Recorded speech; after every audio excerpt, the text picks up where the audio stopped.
Ladies and gentlemen, and those in between, I come to you with a mission, and that mission is to increase my views on YouTube. For too long, the Maximilians and Vesper Arcades of the world have been laughing at me, lording their high subscriber numbers and substantial talent over me. Well, I say no more. The time has come for war. I will turn YouTube against them, taming the savage algorithmic beast by feeding it reaction videos and Fortnite concerts?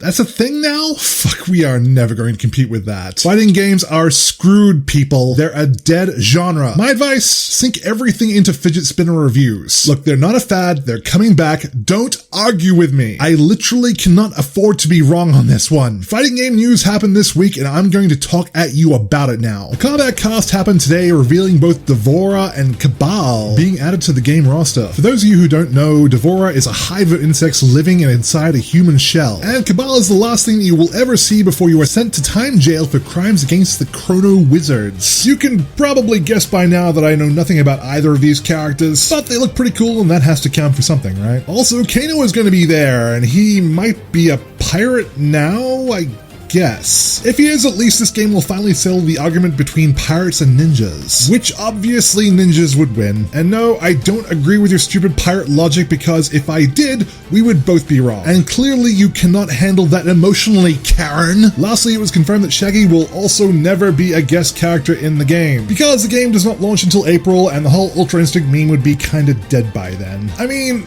I figured that everyone would have realized that without even asking. And even if you didn't, it's one of those situations where if you got what you wanted, you'd still wind up disappointed. Which makes it a lot like sex when you think about it. Dio and Jotaro were announced as playable characters for Jump Force. I honestly don't even know why I'm talking about this, because Jump Force is not a real fighting game. It's actually just a fever dream brought on by your 12-year-old self, trying to implant the idea in his future self that an arena fighter where Goku fights Luffy is a cool idea. Stop listening to him. He thinks Alien Ant Farm are cool. And also, KABAL is now aware of your crimes against the time stream and is coming for you. Speaking of things that aren't real fighting games, Piranha Plant is now paid DLC instead of being free for Smash Bros. This is terrible news for everyone hoping to corrupt their save files and finally lose any reason to play this awful competitive platformer. While Nintendo has yet to find the reason for the saves being corrupted, you can rest easy knowing that this precious development time is being wasted on your trivial problems instead of putting Waluigi in the game. See? You see that? You see that? Dead me. Nobody laughed. This is why you're not getting Shaggy. Jesus. Videl and Jiren were released as DLC for Dragon Ball FighterZ. I've already bought Videl and she's actually a lot of fun. This only proves that my initial reaction to her announcement was deeply flawed. Hey!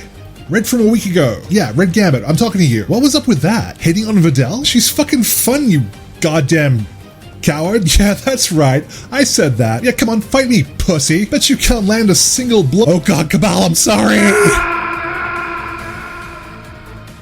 This has been Salty News. Come back next week, and there will be another episode if you all unsubscribe from Maximilian and give your love to me. You know I'm worth it.